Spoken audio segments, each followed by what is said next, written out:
Going to talk about at least one approach to pricing meat. I think there's more than one out there, but this is the one that I've developed, and I think interesting to hear Bill's comments. The reason I got into this subject was because I was going out and I'm a fan of local meat, and I was going out into our local marketplace around here. I'm based out of Ithaca, New York, and seeing low prices that I know were not sustainable for those farms. So I wanted to come up with a technique to help farms price their products for each channel that they use. And that was sort of the origin of this. And I think it is a tricky subject. And again, I'm going to introduce you to my technique that I've developed and a tool that I developed. And by way of introduction, just to say, I am an extension associate with Cornell University. I'm also a marketing consultant independently. Prior to working at Cornell, which I just started in 2021, I was working for Cornell Cooperative Extension, very similar, for almost 12 years. While I was there, I made the meat price calculator, and I always like to tell the Vermont crowd that my introduction to agriculture was in New England. Based out of Massachusetts, I worked for the New England Livestock Alliance and the New England Heritage Breeds Conservancy. That's how I got started in ag. And while I worked with those organizations, I became a certified ultrasound technician for carcass quality on beef. So I was in Vermont quite a bit to ultrasound cattle for that program.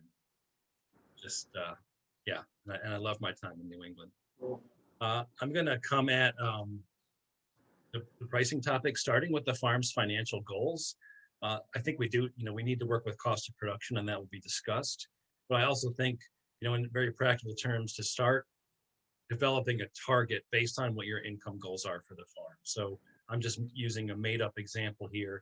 If we want to gross $100,000 a year on the farm, and we're multi-species, then we could start to talk about, how much we want to get out of each species, and then how many head we expect to harvest. So it gives us a ballpark, in the beginning. Just a quick reminder that if you could just make sure you're muted, that would be great. You can actually click on people and mute them. Yeah, I'm also doing that too. I just like to get the opportunity. Okay, so you're going to think about what you want to make in gross sales, how much of that gross you can expect to retain as profit. So that comes into play with understanding your cost of production, and ultimately working up a number per head that you need to grow. So that's how I would first think about it. And sometimes that's even planning in the other direction, thinking about how many head do we need to raise if we want to gross this much on the farm, but sort of planning out your strategy in that way. Then I want to introduce you to the various channels that you can sell meat in. There are channels where you sell meat by the carcass, where your pricing is based on the carcass weight. And there are channels where you sell meat by the cut, where you're going to have to work out pricing for individual cuts. And I have a bunch of examples on here. Some of them occur twice because, of course, there could be restaurants that want to buy whole lambs or whole hogs, and then restaurants that want to buy individual pieces, right? So we have this idea of these different channels. And when it comes to those channels, I've just sorted them out here by what's required to participate in them. So by the cut, with processing, what I mean by with or without processing is that the farm is the one who's going to have to find a processor. You can sell to co-op brands or regional brands. When I worked for New England Livestock Alliance, we were a regional brand. The farm didn't have to worry about the processing. That was on us. So they were paid for whole carcasses where we arranged processing. And the way that I've got these sorted out is actually applies something about the price that you could expect to receive in those channels, even if you convert all your prices to carcass weight prices. So we would expect typically to receive the highest price per pound in the farmer's market on down the line, and expect the lowest price per pound, obviously, in commodity channels. But with those high prices comes what I'm going to call marketing support, marketing effort, and marketing management. So in other words, to receive the very highest prices and to do adequate volume of product, then you're going to have to apply marketing effort, and that's not for everyone. So when I lay these channels out by price and marketing effort, I'm not I'm not claiming that one channel is better than another, because I think that's all relative to farm preference.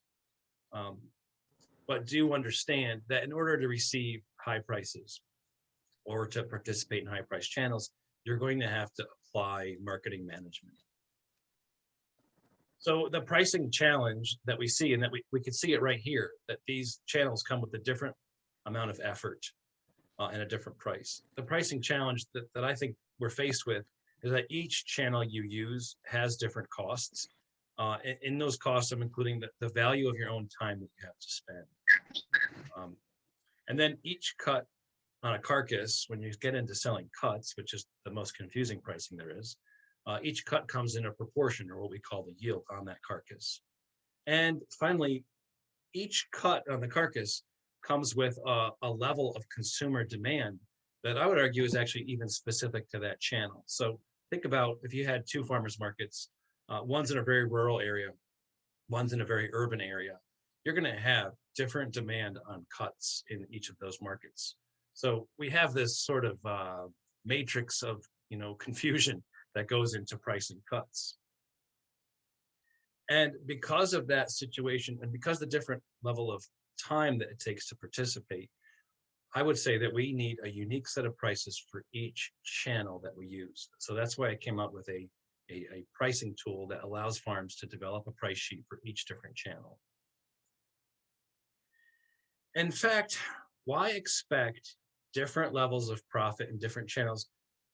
People definitely talk about some channels being more profitable than others. And people tend to think that higher prices mean higher profits, but that's not necessarily true. In fact, in that list of channels that I had that were ranked by price received, it doesn't mean that the top channel there is the most profitable when we put a value on our time, right? So it's going to take a lot of time, and I don't know that we're necessarily going to have our top profit.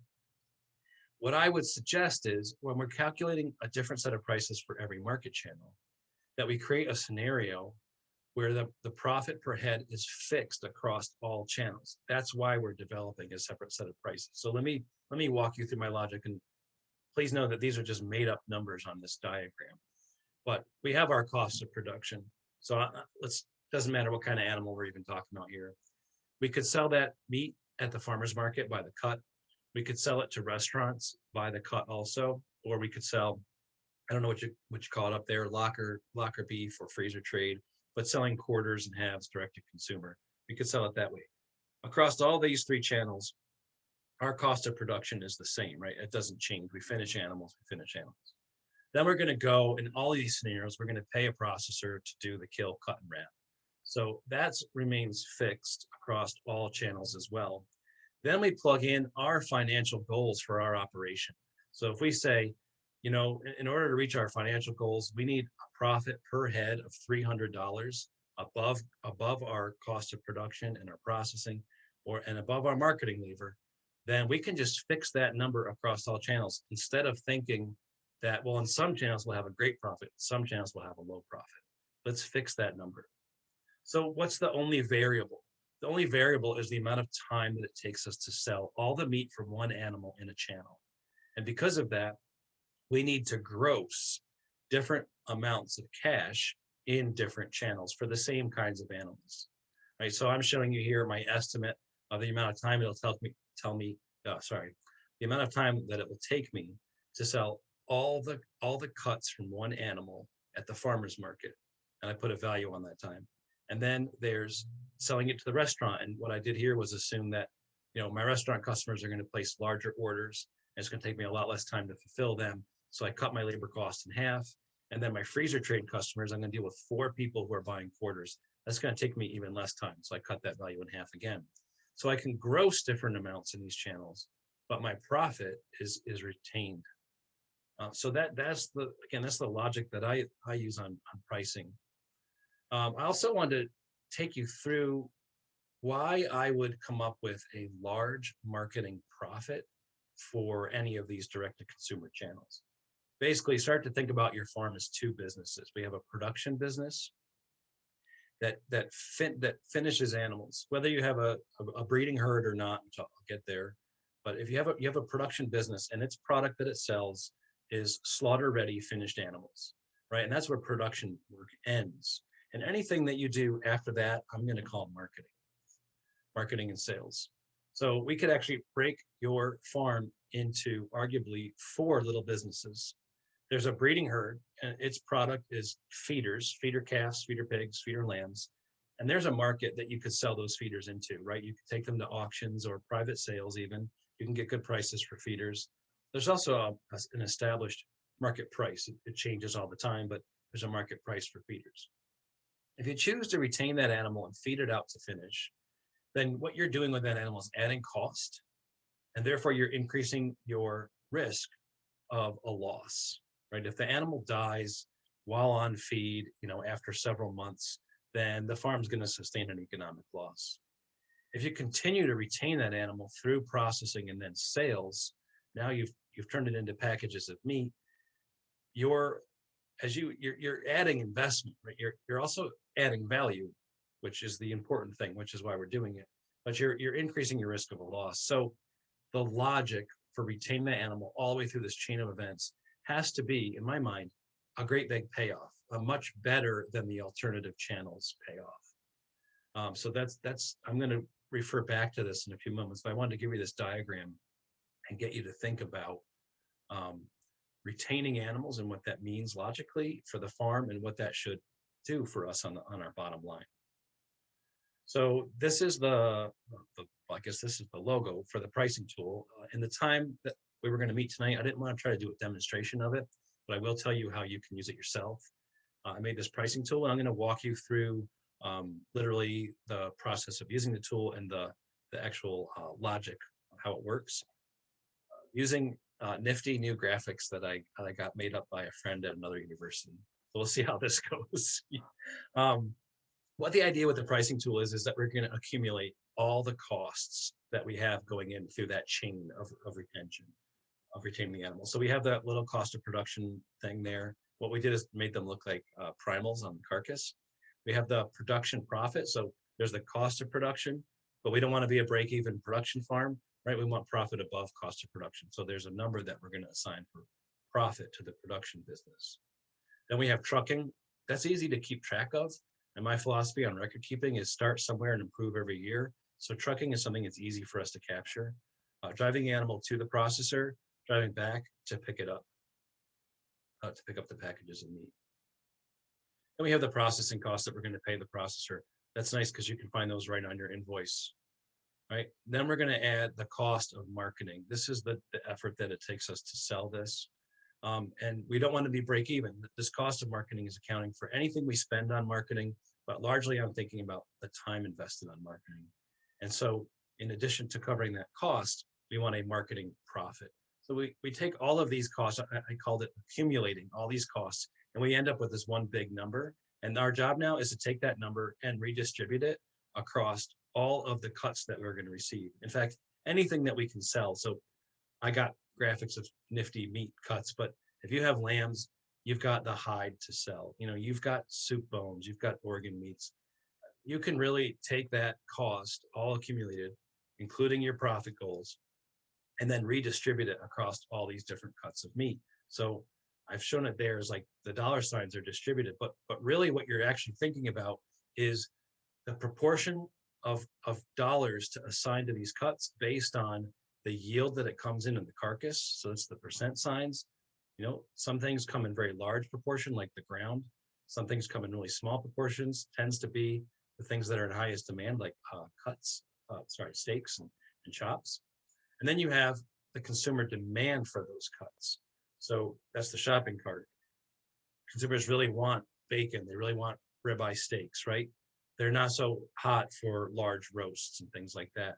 So your job with price, when we're talking about cuts, is to use price or the distribution of these costs as a mechanism to control the speed of sales. So you're going to use it as an inventory management tool where you can slow down the sales of the cuts that are in the most demand. So if you, like I said, if you tend to sell out of bacon right away when you bring a hog back from the processor, you need to raise your bacon price and slow those customers down. If you tend to always have pork shoulders left over in your freezers, sort of at the end of that animal, then you may have an opportunity to actually discount those cuts and assign more of those dollars up to bacon. So this pricing tool that's online and that I'll give you the web address for enables you to go in and have all these cuts in front of you and their yields, and then start working across prices with this in mind, hitting the targeted profit goal and regulating the speed that cuts sell at.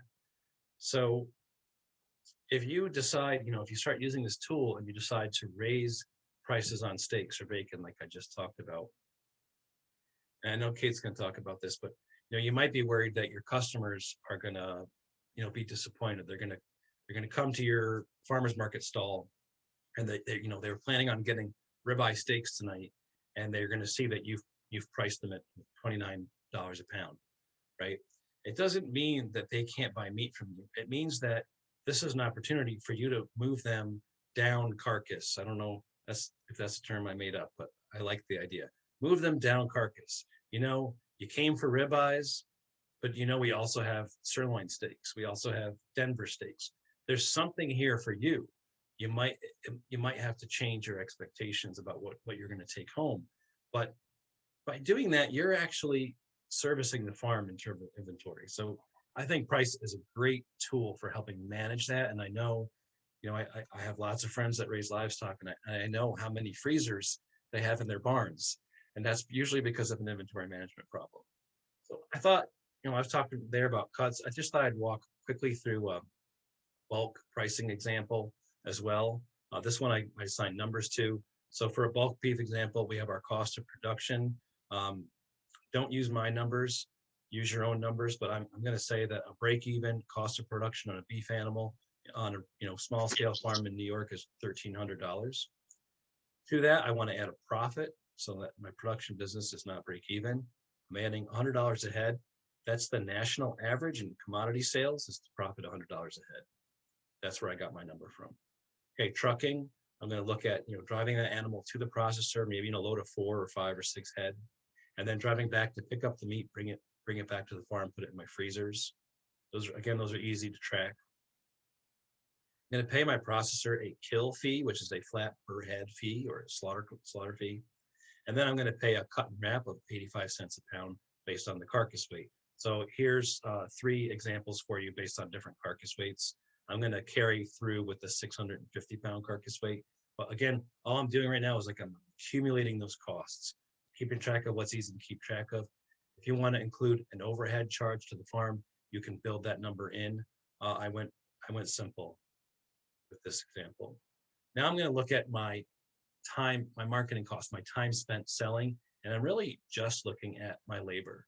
So I did an estimate. When I first developed the pricing tool, I had a couple of case study farms, and they carried little notebooks around in their pocket and kept track of their marketing labor in each channel for a few weeks' time. But for my example, I'm going to say that I'm going to spend 6 hours online on Facebook and maybe other places, just promoting the fact that I have this farm and that we have quarters for sale. And then I'm going to estimate that I'm going to deal with 4 customers to make the sale. And, I've got a couple first-time buyers that maybe they come out to the farm and I walk around with them. I answer a lot of questions. Then I have a new customer who's an experienced buyer who's familiar with buying in bulk, and that takes less time for me.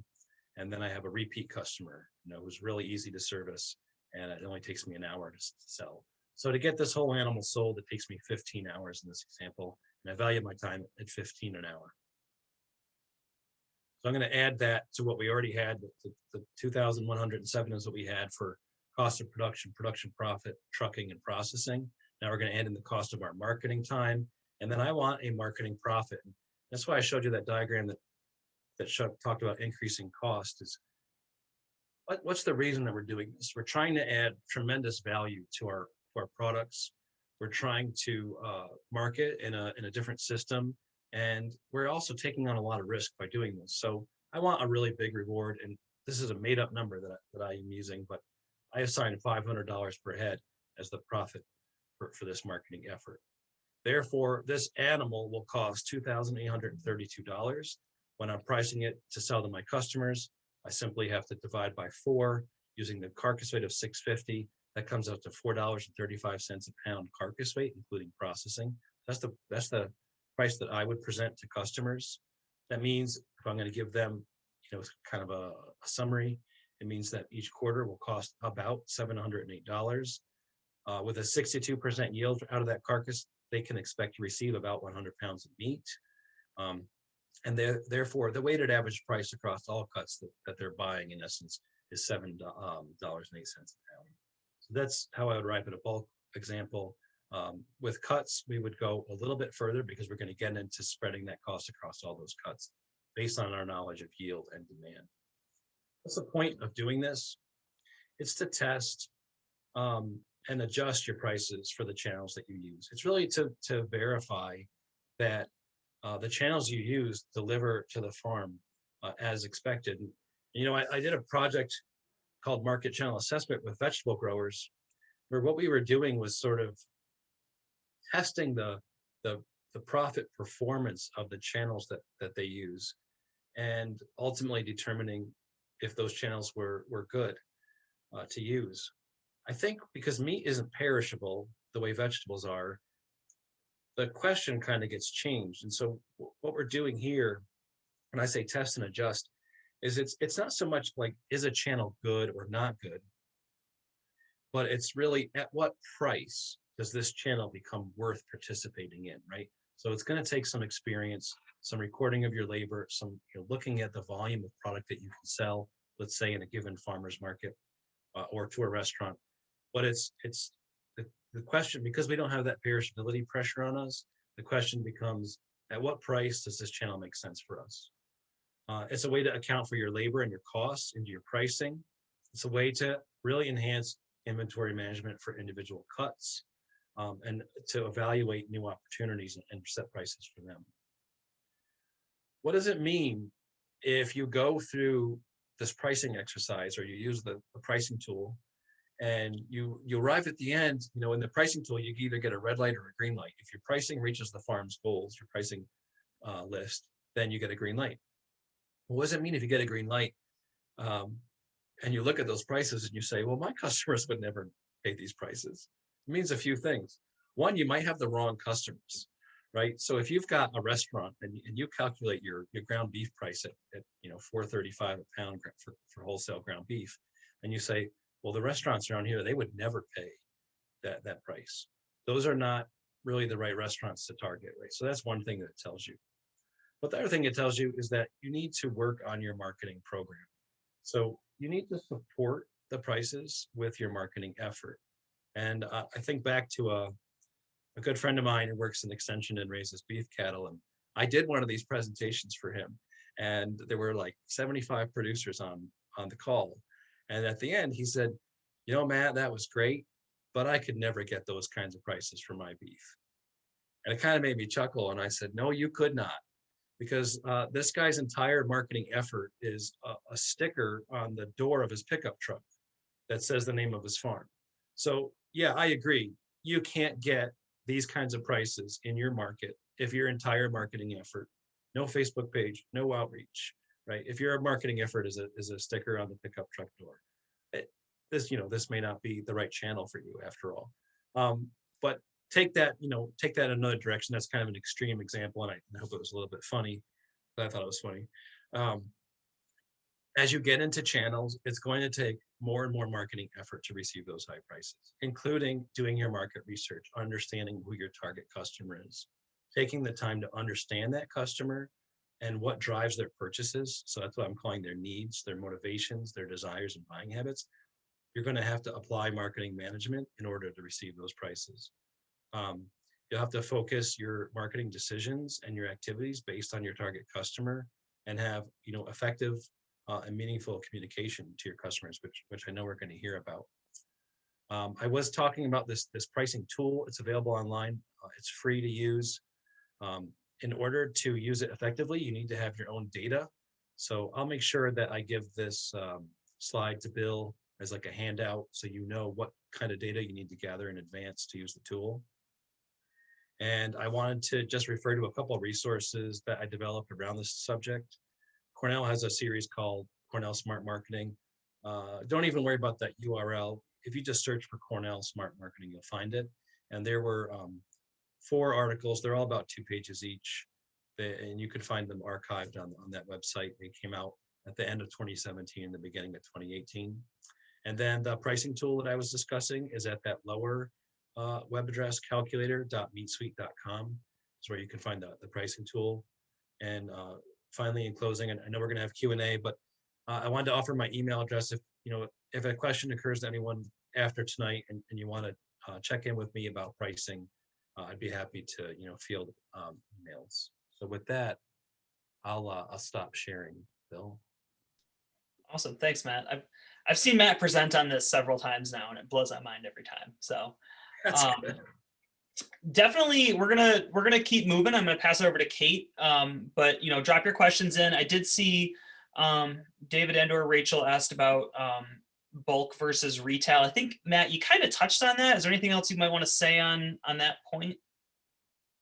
Well, I mean, your pricing strategy, I was just talking about either pricing it by the carcass or by the cut, and that's sort of the bulk versus retail. Yeah, cool. I guess my question was more that you've got a fixed price of production cost, but if you're growing or raising a larger volume, some fixed costs then become a lower rate per animal. So in your $1,000 per animal for each of the 3 marketing directions may be slightly fungible. You are saying that your cost of production varies by market channel? No, by production method. And usually if you're doing a market channel that's into the larger selling whole animals or selling a decent chunk of an animal to larger buyers, then you're probably raising more animals, and your cost of production for 1,000 pigs per pig or versus 100 pigs per pig or 5 pigs per pig is probably going to be different. Sure. That's all. Right. And also your email was up real quickly and then popped down. So can you throw it in the chat? I'll put it in the chat. Yep. Thanks. Cool. All right. Well, I'm gonna pass it over to Kate, who's kind of our marketing extraordinaire, to pick up some of those things that Matt touched on at the end there and kind of run with them. Yeah, hello everyone. I'm just gonna get my screen shared here. Oh, here we go. All right. Sorry, it's been a minute since I did a screen share slide here. Hold on. Here we go. All right. Hello. So my name is Kate Spring. I run Good Heart Farmstead. We're a certified organic farm in Worcester, Vermont. And I really love marketing. So I'm excited to be here and talk about how to use marketing and messaging to help support your prices. And a lot of things that Matt shared at the end we'll go deeper into here. So that was a perfect setup, Matt. So tonight, we're going to talk about messaging, positioning, your ideal customer, and also some communication strategies around price increases. And then I'll leave you with a couple of resources at the end. So just at the beginning, I will say that a lot of people I talk to who are business owners or especially farmers, marketing can be this kind of scary thing that no one likes and evokes images of sleazy people who are trying to sell you things you don't want and are not good. But when I'm talking about marketing, I am talking about growing relationships.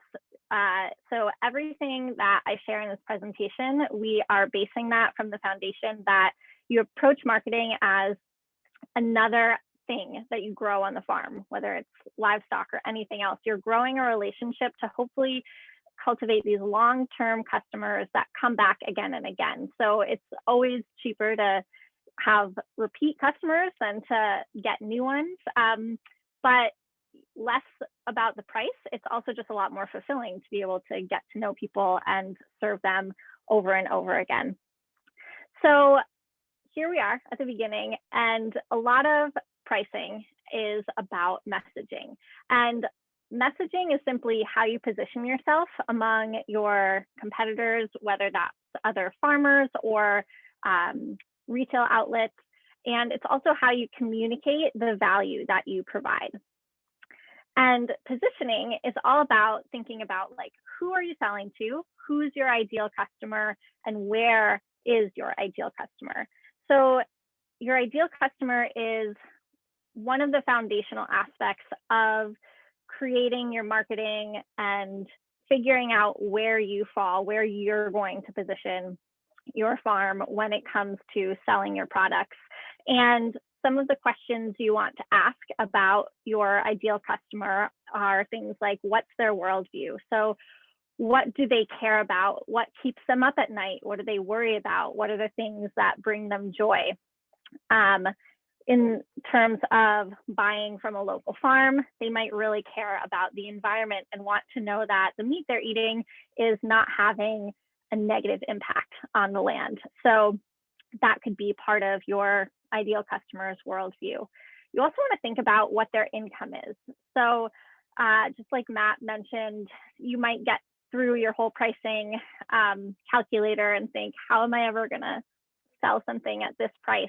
Well, if you know what your ideal customer's income is, then you can feel a lot more clear. So maybe you decide your ideal customer makes $100,000 a year, and that is a very different customer than someone who's making $40,000 a year. They think about buying and purchasing things likely in a different way.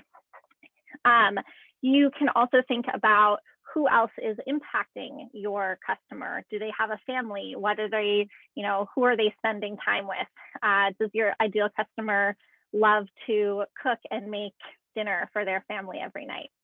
So all of this can feel a little wishy-washy if you're at the beginning and you don't actually have customers. But if you do already have customers, if you've been selling at the farmer's market or direct or have a CSA or whatever sales channel you're using, you want to think about who are the customers that you really enjoy, who pays on time, who orders consistently, who never tries to bargain.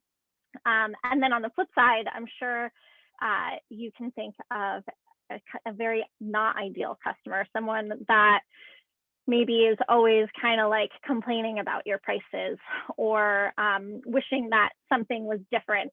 And we all, it's sort of like inevitable to run into customers like that. And one way you can approach it is just more information on on who you do want to reach out to and who it's okay to let go of. So the next question, after thinking of like, who are you actually selling to? Because when you know who you're selling to, then you can speak directly to them. One thing that I had to learn early on in our farming business is that even though I think everyone will love our products, not everyone knew about us, but two, there's no product that is for everyone. And if there is, then it's like kind of bland and no one's really going to be telling their friends about it. You really want to build up these relationships that have a depth to them, and that requires you to like get to know who your customers are. And then also think about where your ideal customers are. So you want to think about your market channels and where you're going to sell. So for example, if you're raising certified organic pasture raised chickens and you want to sell whole chickens for something like $6.50 a pound, you're not going to go set up a market stall in front of Walmart where customers are going to a huge store that is known for offering you everything you could want at the lowest possible price, right? So those customers are going to have a totally different mindset when it comes to buying meat. If they're going to buy chicken at Walmart, they're likely not thinking about the food in the same way that someone who is going to be seeking out local organic pasture raised chicken. And again, it's not like right or wrong. It's just identifying who your target customer is and where can you find them. So another aspect of pricing and positioning marketing is finding the places where your farming practices, your values, like what drives you to be producing these, to be raising livestock and creating the products that you are. Like, where does that overlap with your customers' desires, concerns, and their values, and finding that sweet spot in the middle. So for example, you may have decided to go the pasture-raised intensive grazing route because of your values and around the environment and wanting to sequester carbon and wanting to, really regenerate soil. And your customers might not know all the details around that, but they also have a concern around clean water and wanting to regenerate the land rather than degrade it. And so you find that place where you come together and your two values overlap. You might also have your customer has this desire to, along with supporting the environment and supporting a local economy with their purchases, they also just want to have a really delicious dinner. And you also have a value of raising livestock and raising meat that tastes great. And so again, there's this overlap where your farm and your customer comes together. And in that overlap, that's where you can really highlight, that's where you can really find the nuggets of your marketing and your messaging and positioning that's going to resonate with your customers. So again, marketing is all about relationship building. And when you build a relationship, you need to communicate. So it's not enough actually to just put something on the side of your truck and think that you're going to get top dollar. I personally, on our farm, we do pretty much all direct sales with a small amount of wholesale to restaurants. But one of the reasons that we've chosen to do that is because we really value creating all of these relationships with individuals. And there are many different communication channels that you can choose from, just like there's different channels where you can sell your products. The first one that everyone should have is a website. And it's okay to have Instagram and Facebook as well, but that should be treated separately, mainly because those platforms are not owned by you and they get to change the rules all the time. Whereas the website is like your real estate online. That's where that's a space that you get to be in charge of. There's not going to be any algorithms that are suddenly cutting you off from your people that come to your website. Your website can then point people to signing up for an email list. I love email. It is one of the most personable and consistent ways that you can connect with people. You can also use Front Porch Forum. We've had a lot of success with both us posting on Front Porch Forum, but that's also a great channel for word of mouth and asking people to give recommendations. And then there's social media, there's prints like flyers, brochures, and then there's in person, like at the farmer's market. Or you might call up your customers depending on how you do your sales. I always think it's nice to talk to customers on the phone when you're getting testimonials, which we are going to talk about in a moment. And then that brings us to pricing and sales. And I will say, I know I'm going through this pretty quickly because this could all be like a much longer presentation. But again, if you have any questions at the end, we can go back to any of this. So one thing I want you to remember is that pricing conveys value. So thinking back to the example of Walmart versus a small local farm. Two totally different perceptions of value, right? So I will say my perception of going to Walmart might be like the value is just purely in like the amount of stuff you can get for as little as possible. Versus if I'm going to go buy meat at a farm stand or even at the co-op, I am assuming that the value is coming from the quality of the product. And there can be, everyone has their own interpretations or feelings, but when, if you come to a point where you're like, I feel a little scared that no one's going to want to buy this, you can also, a lot of pricing is about mindset and understanding the worth and value of what you're creating, and also looking at what your customers value. So it goes beyond just what they're eating for one dinner, right? It's like so many different values are wrapped up in food. So understanding your ideal customer really does support your pricing as well. The next thing to know is that people buy solutions to problems. So everyone who sells food is automatically solving a problem of like, what am I going to eat? It's a question we all ask ourselves multiple times a day.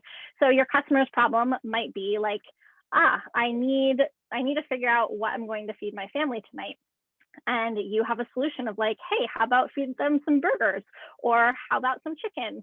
But then there are these nuances within those problems too, right? So there's not only do I need to figure out what I'm going to feed my family, but I also really want to feed my family something that everyone's going to like, that the kids aren't going to, be like, ew, what is this? My son personally right now is anti-rutabaga, which is really frustrating because we've got a lot of rutabagas. But he loves chicken and never complains about that. So you can also offer the solution of like, hey, and I'm going to give you the solution that includes making everyone in your family happy. And that is also upholding your values. One thing that I wanted to mention just on this past slide in terms of building a relationship and thinking about communication is consistent communication really helps build up the know, like, and trust factor. So the more people know you and like you and trust you, the easier it is to then get a sale. When you offer something, they're going to be like, oh yeah, I do want that. And all right, so I'm gonna speed on ahead so we don't get too far behind. So as you come to getting to the point where you need to raise your prices, I'm going to go through 3 different timelines. So first, we're going to look at before you increase your price. One thing you can do is survey your current customers and get testimonials. These questions here are great questions to ask. So ask, why do your current customers choose to buy from you? What do they love about your products? Do they have any hesitations? Are there any challenges they have, or anything that they think that you could change? And would they recommend your products to a friend, and why? And then also always ask them if there's anything else they'd like to share. In my experience, when I ask just like that open-ended question, that's when I get the things like, oh, and I love how I love coming to the farm and picking flowers, or like they'll just remember these things that usually are really great testimonials. And then always ask for permission to share a testimonial. But what this does is that, one, it gives your current customers, like, it reminds them of all the reasons they love you. And that's always a good thing to have, like, get people feeling good about the products you offer. And it also gives you social proof. So we are social creatures. When we see that other people have done something or liked something, then we're more likely to follow that. So those testimonials can then be used as you are selling your next round of products. Then there's just simple things too, like letting your customers know ahead of time that a price increase is coming. You don't have to say why. You could say why. You could say something like, hey, we're committed to giving our employees a raise every year. So we raise our prices once a year. That's coming up. You could also tie your price increase to your customers' values. So it might be like, oh, organic grain prices are increasing, and we are committed to feeding our pigs organic grain. And so therefore, like, the price is going to increase on this next batch so that we can make sure that you're getting the highest quality meat that there is. And you can also give current customers an opportunity to purchase. So you can say, hey, like, our next batch of, or the next round of meat that we are getting, it's gonna be this price. If you want to get what is left at this price, you know, purchase it now. And, you know, people always appreciate a heads up. So then as you get into when you are actually, once you've increased the price, you're making this price increase, again, go back to like highlighting customer values. Be okay with losing some customers. You know, customers come and go, but your ideal customers are the ones that will stick around and then help with word of mouth, make those recommendations. I remember at a farmer's market one time, someone saying, but at the co-op or at the supermarket or something, it's this price. And I just said, okay, great. Like you can also you can go there and get that. But right now at this farmer's market, this is what this price is. And that person decided not to buy, but the next 5 customers bought no problem. So again, it's just like, it's okay if one person's disappointed because there will be other people that come in and purchase. When you increase prices, you can increase benefits. So a benefit might be like making a 1-page PDF that has links to your favorite recipes that you email to your customers. It could be putting together a farm cookbook, so customers feel supported in like always having great recipes to choose from. And similar to what Matt mentioned, looking at your cuts as different tiers. So like you might have ground beef and you have filet mignon and everything in between. And it's okay to, and it's actually like really great to have these different tiers that customers can choose from. Along with that, like you can decide, okay, we're going to strategically increase certain cuts first. And that way, you know, that could be another way to just ease into it and help yourself feel a little more confident. Another way is create packages or a CSA.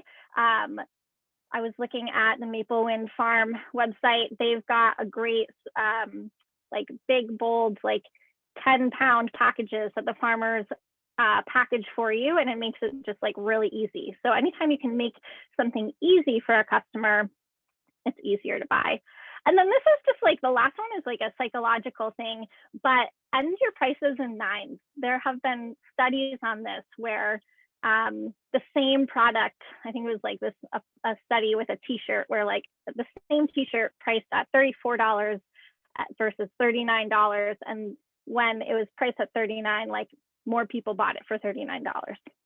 It's just like a funny psychological thing that I think you should take advantage of. So $5.99 per pound is going to sell better, most likely, than $6 per pound.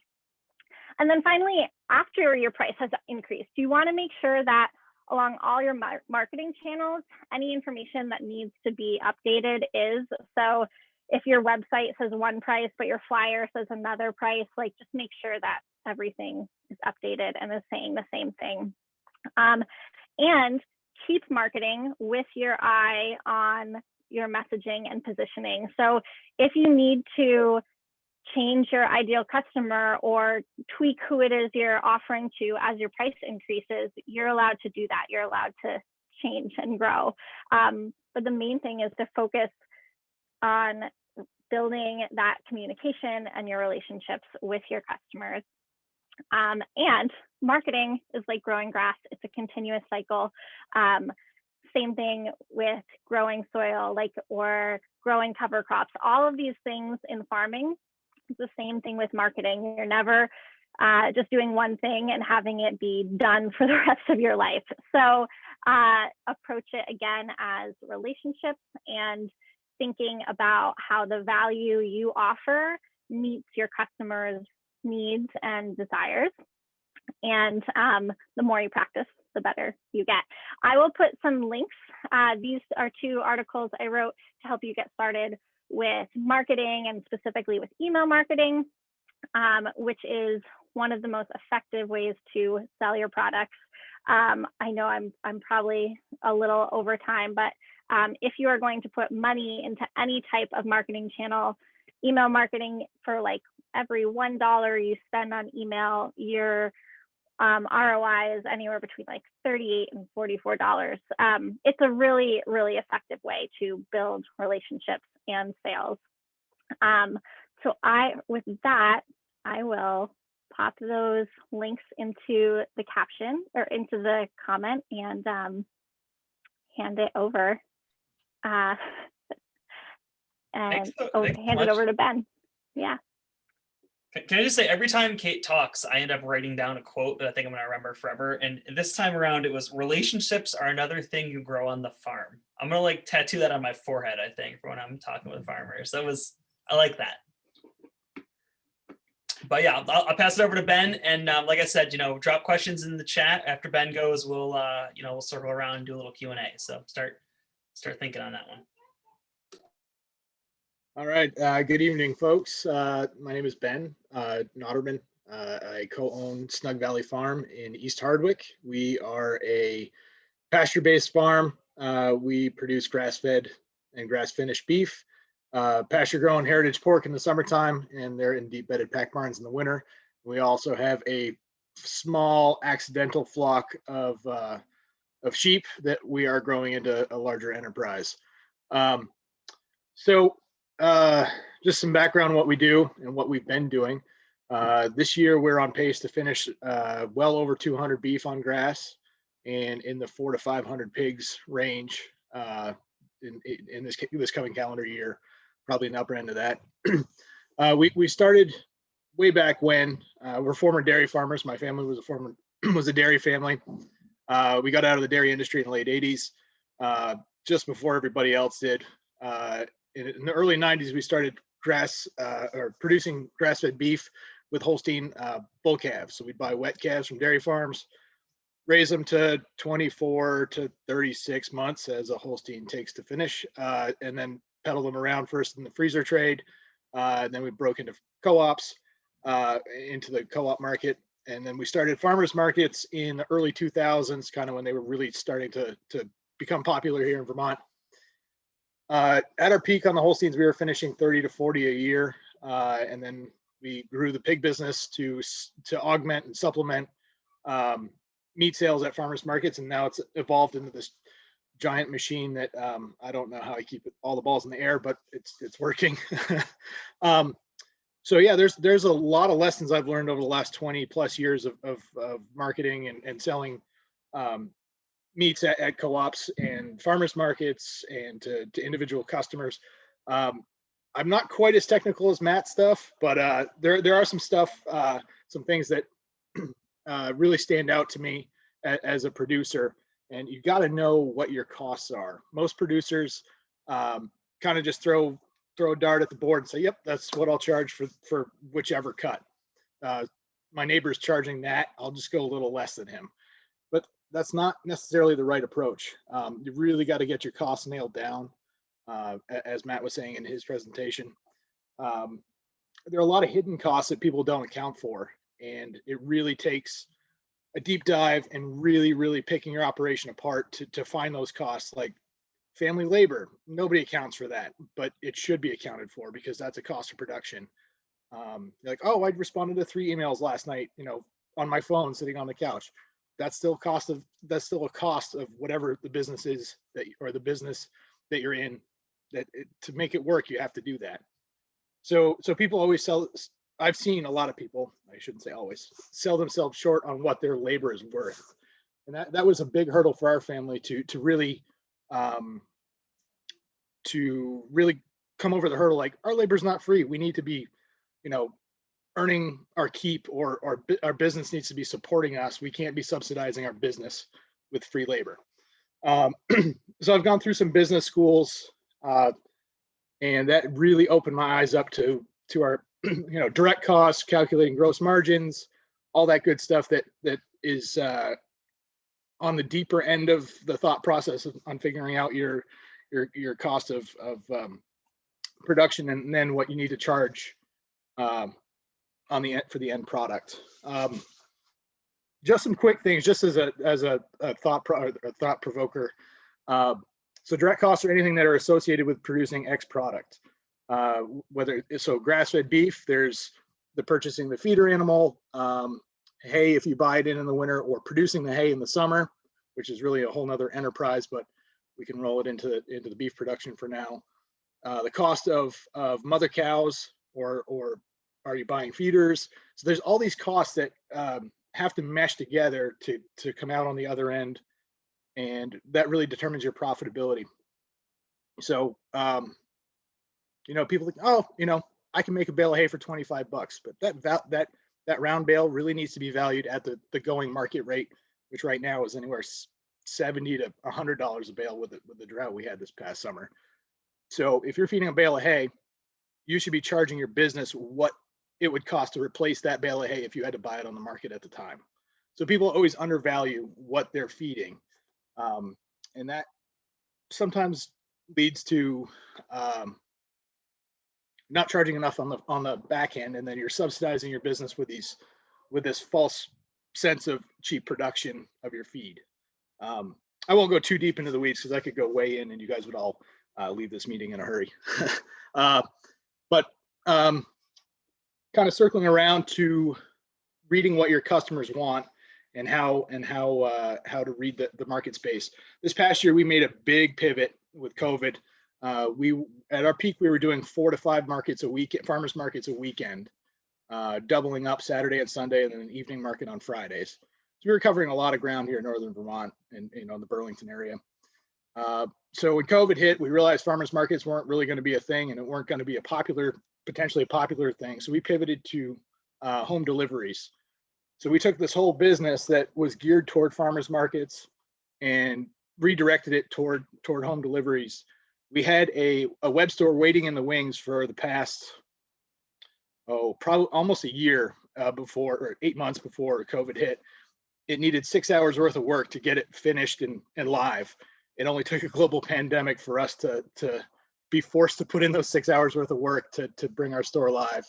So which we did, and we've been doing weekly deliveries to the Route 100 corridor from Morrisville to Warren Waitsfield over to Barry Montpelier on Wednesdays, and then Thursdays we go to the greater Burlington area. So we built this having our farmers market background and a customer base and a large email list. We pivoted to this home delivery method, and it's far surpassed our expectations. It really prevented us from sliding backwards in the year of the COVID. And I don't know, I think it's got some legs, and I think it's going to stay. But it does take a lot more management, as Matt pointed out in his presentation. The smaller batches, like if you sell an animal by a cut to direct to consumer, there's so much more management, hand-holding of the customer to get them to buy that $30 steak or $25 steak or whatever. If you you have to be pricing your meat as such to make that extra effort worth it, because if it's a break even, why are you wasting your time? You might as well sell on the bulk market or to a regional buyer, where you get paid, you get a check based on your hanging weight on the rail. So you have to find that balance and not sell your time, your effort short, which is very easy to do. And I see producers do it all the time. And then I don't really cringe, but I'm like, they haven't seen the light bulb hasn't come on yet. Once it comes on, you see a producer over a bunch of years kind of keeping their same price, and then all of a sudden, one year the price goes up and it's near yours. Like, oh, they figured it out. They realized that they were subsidizing, they were subsidizing their meat business with some other income, whether it's off-farm income, free labor, whatever. And you can see that, you'll see that spike when a business figures it out, the prices will go up and be right, typically where they should be, in my mind, anyway. So that's a good thing to see. It's really hard to see the businesses that stay cheap, and you realize that they might not know they're going backwards on their costs and their profitability. So I know that was kind of a long rambling speech there, I guess. But one other thing, I don't remember if it was Kate or Matt, don't be afraid to fire high maintenance customers. They are a drag on the system. So if you have a customer who is a big pain in your butt, whether it's a wholesale buyer or an individual at farmers markets, you got to find a way to be like, okay, I guess my product's not for you.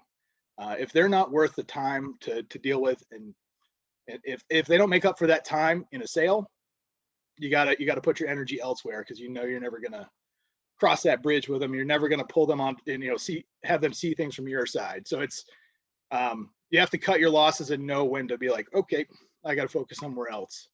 And that's, once you figure out that you can fire customers, it's easy, and then you really can streamline your efforts.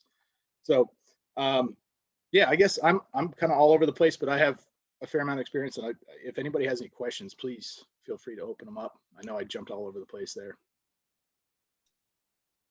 Thanks, Ben. I want to be careful how I say this given the audience, but Ben has very good pork. I'm not going to go much more superlative than that, given all the other pork producers here, but I'm a big fan of Ben's pork.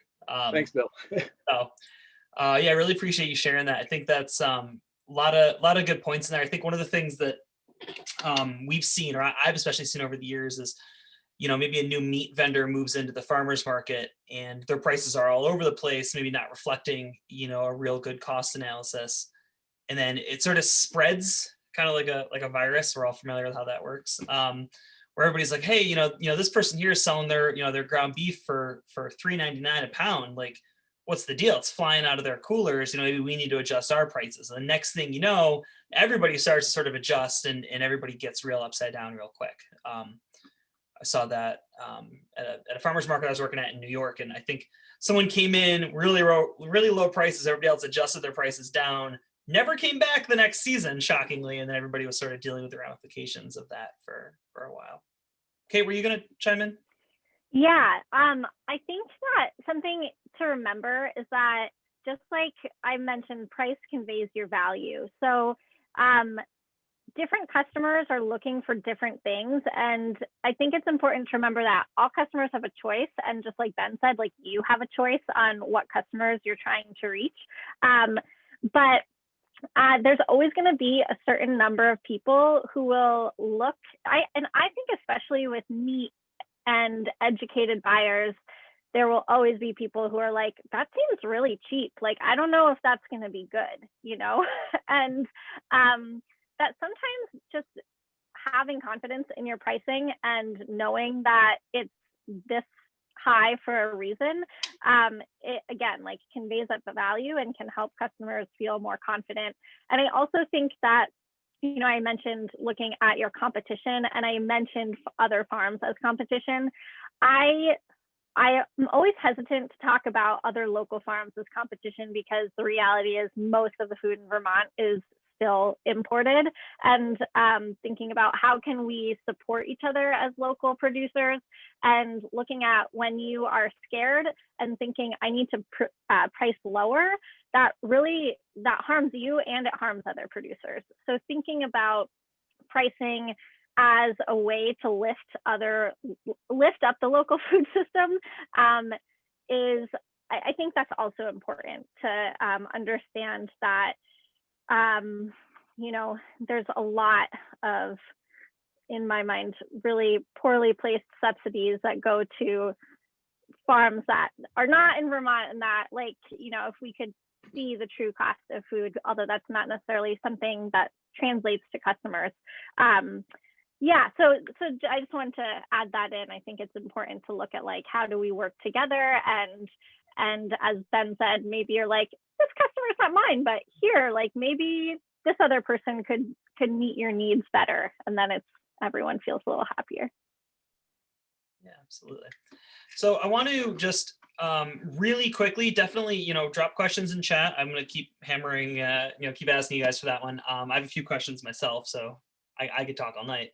I do just want to say super quickly, NOFA does have support available for a lot of the things we talked about tonight in terms of, enterprise analysis on, cost of production, market channel analysis, really deciding where the right channel and the right mix of channels is for your farm, and also some marketing help as well, either just some real general stuff, or potentially working with somebody like Kate, who's just amazing at what she does. So definitely don't hesitate to reach out. I'll drop my contact info in the chat as well. I'm not going to make you look at the slides I put together for this, but yeah, reach out about that for sure, because we've got, we have the resources for that right now.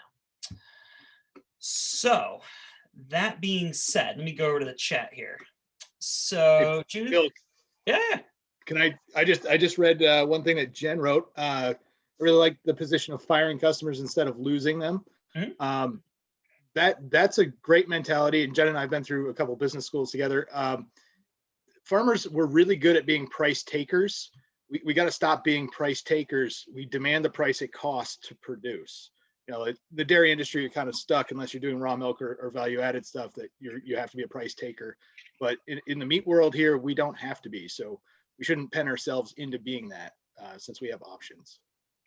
For sure. Yeah. And one caveat I'll add, and I think it's possible, maybe like Kate, you mentioned this, or, just it's important to really diversify your customers, right? And have diverse market channels. You certainly don't want to you always want to be able to fire your customers. That's the ideal. Whether or not you need to is one thing. But you don't want to be in a situation where it's like, man, this one outlet is 70% of my business and they're really hammering me on price. I want to drop them, but I'm stuck. So you want to just kind of really make sure that you're not beholden to your customers in that way, and you have sort of diverse market channels to move product through. But yeah, that's a really good point. So Judith is asking about what do you do to attract customers when people often have a misperception of how lamb tastes? So that's kind of it's an interesting one. People who have like preconceived notions of what you're selling. I'll open that up to anybody. I'll chime in. So there's a concept in marketing that you're basically either pushing or pulling. Push marketing is producing something that you really believe in, but not really identifying the target customer who wants it. So then you're trying to convince them of the value of your product. You basically can't afford to be in a push position. Pull marketing is when the consumer is pulling this product into the marketplace. That's how you have to think about it. So the only thing that flips, let's say your lamb, from being a push scenario, which it sounds like, convincing them to get over their misconceptions about the flavor, is to do your market research and understand who really enjoys lamb, who values lamb, who are these target customers, where are they? I mean, Kate said it. Who are they? Where are they? How do I reach them? What words? So, you'll have to apply some market research, and market research doesn't have to mean going and finding journal articles. It's kind of, I want to say like, sniffing around, looking around, how are other stores marketing lamb or other products like them? I'm working right now with an oyster farmer, and I was like, man, you've got the lamb of the shellfish world. To me, duck, lamb, and oysters, they're all delicious. People don't eat them on a Tuesday night, right? That's your challenge, but you need to figure out, put some market research in to understand who lamb eaters are and how you can start finding them. Yeah, I'll also add to that. I just was learning a bit about framing, more in like in a political messaging sense, but kind of like messaging in general. And how are you framing what you're offering, and are you reacting to a frame that someone else has already created, or are you reframing and creating your own frame? So for example, if your challenge might be like, okay, people think that lamb tastes weird, or like, I don't like the way lamb tastes. Instead of saying, our lamb doesn't taste weird, because you put in the frame, and now you're having to react to it, but that frame is going to be stronger than your rebuttal. Instead, you can say, okay, do I have customers that love this lamb?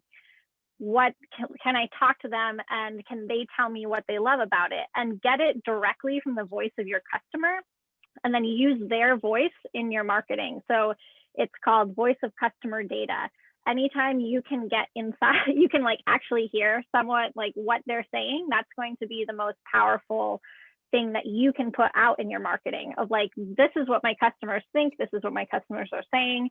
Sometimes it might be in an actual quote. Sometimes it might be like, you've just heard the same thing from 10 people and you're just putting it in your own words now.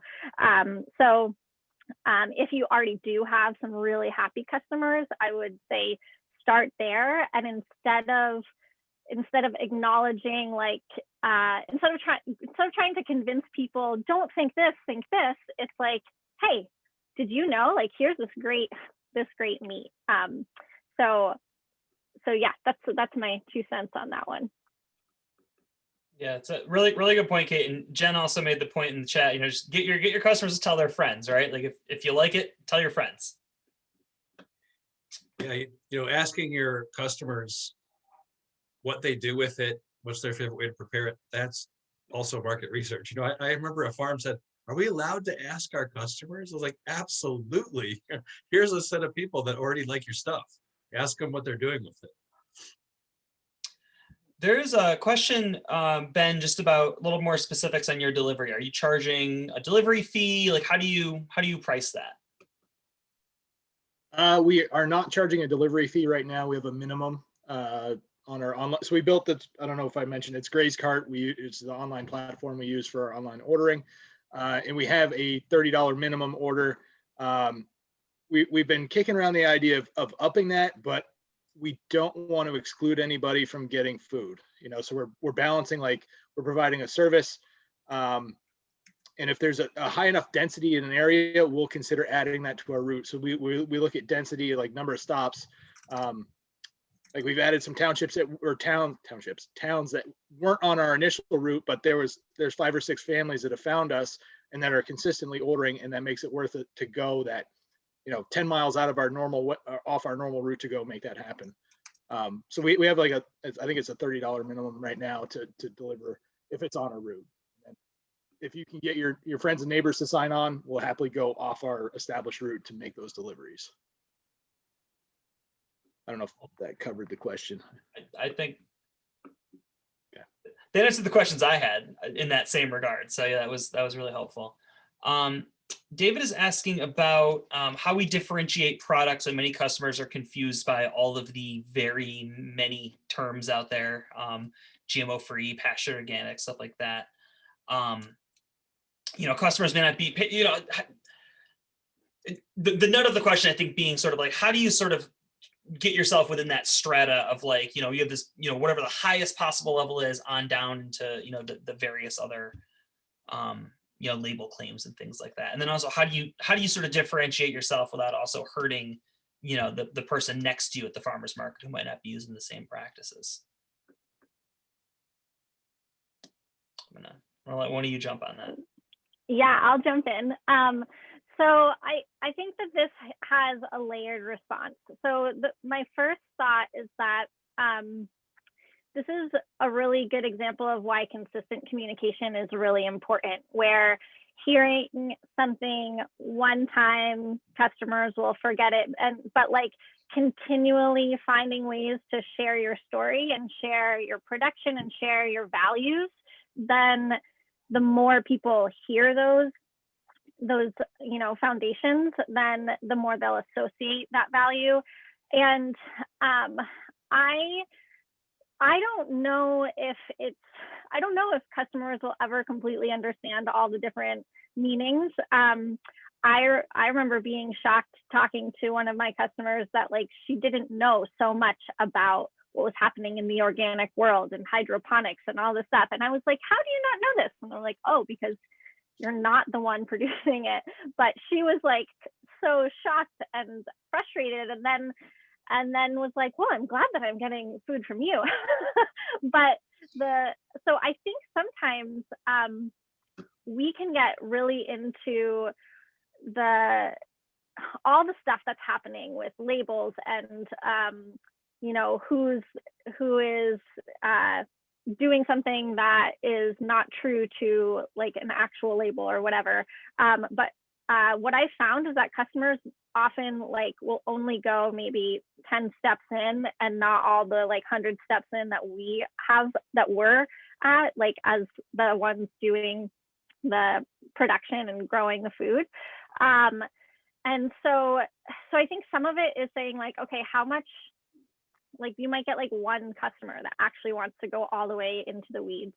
But the more consistently you share what you are doing, then I think that is going to be what stands out. And I'm always a proponent for like not really comparing yourself to other local farmers, like maybe compare yourself to the supermarket. And again, that just goes back to like just my own approach of, you know, sometimes we're sold out and I want to recommend the farm down the road that maybe 2 weeks ago we might have been competing for customers, but now we're not, but I want to be friends with them. And so again, like thinking, how do we, instead of looking at how are we competing amongst the small pool of small organic farmers, but instead say like, okay, we're actually competing against the larger national chains or things like that. But I think too, looking at your different communication channels, so having email, having social media, having your website, having a mix of photos and videos and words, and just having like a whole marketing array of consistently telling your message. I know that might be kind of like this vast sort of answer. It's not necessarily super specific, but I think that sometimes is just each farm will have their own specific way. Oh, one thing I will say is that for our farm, I feel like our greatest benefit in marketing is that we've established ourselves with a socially driven mission, so that everything we do, we say our mission is to make local food more accessible, and that's what we stand for. So last year, before the pandemic hit, we were like, we're going to stop discounting our CSA. I know a lot of farms give a 10% discount, and that's really normal. We're going to stop discounting. We're going to charge you full price, and instead we're going to put that 10% towards subsidized shares for low-income families. And so for us, that made us feel good to be like, okay, we can actually charge full price and also get food to people who couldn't afford full price. And we differentiate ourselves, not because we're saying someone else isn't. Like in most cases, most farms that we are comparable to are also offering subsidized shares. The difference is that we've taken this extra step and we highlight it every single step of the way. Like we just repeat it over and over and over again so that it becomes something that people know about us. And I found that no one got mad when we charged them full price for their vegetables, you know. So I hope that's helpful. I know it's like a pretty like big response, but I hope it touches on some of that. Yeah, thanks, Kate. So I want to, you know, it's 7:21. I want to be really respectful of everybody's time. We set this for 7:15. I do, if it's okay, I have one more question I want to ask, because someone asked this direct message to me, and I think it's a really good question. It's a question for Matt. Just thinking about yield on meat. So when you think about, you know, you send an animal to the slaughterhouse and you get meat back, and you understand that you're going to get a certain, you know, yield percentage back. How would you recommend tracking that? Do you recommend every time you send an animal, you do the full, you weigh all the cuts and you track that, or how would you recommend to deal with that? It depends on what kind of record keeper you are. Like I said earlier, you know, start basic, and I think it's like, I don't know a better term.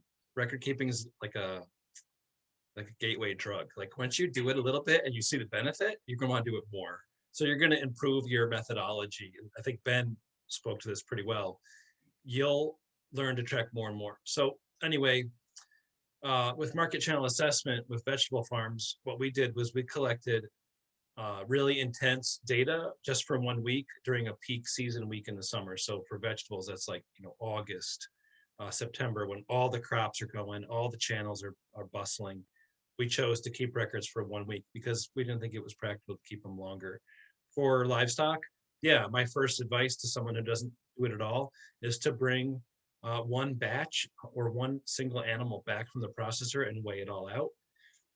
Try to choose an average animal, not like the best looking animal you've ever had, obviously not a bad looking animal. Pick somebody's average, and you know, if that's your introduction to record keeping, weigh all that meat out. You have carcass weights on the invoice, and then you have all the cuts. You don't need to know necessarily how many. You don't need to know there were 7 ribeye steaks. You need to know the total poundage. So weigh it all out, and then that's what you need to use the calculator tool, and you'll have your first record. I think if you see pretty consistent animals and pretty consistent carcass weights, you can trust that. If you want to stop again in 3 months and animals even vary a little bit across the seasons, do it again. So that's up to the individual. Cool. But if you're doing it at all, you're already ahead. And Record- then you'll record become a gateway drug. spreadsheet. You'll become a spreadsheet addict. I have spreadsheets for days on this stuff, like a dork. So I'll add, on the same note, I have some really good friends that are vegetable farmers, and they kept intense records for about 3 seasons. They made changes on the farm, and they made an incredible increase in their gross sales. And then they took 2 years without doing that record keeping, so then, they'll go a little while and then they'll come back to it. So Cool. Just because you start it doesn't mean that you're committed for life. Awesome. Well, thanks everybody. I will, I'm going to send an email out to all the attendees just with contact info, just so you have it and you're able to kind of get in touch. But like I said, definitely reach out if there's anything that NOFA can do on the marketing side, the enterprise analysis side. And thanks so much to Matt, Kate, and Ben. I really appreciate you guys sharing your knowledge. This was a good conversation for a Tuesday night, I feel like. So That's awesome. fun. Cool. Well, thanks everybody. Have a good night. thanks, guys. Thanks. Bye. Thanks, you guys.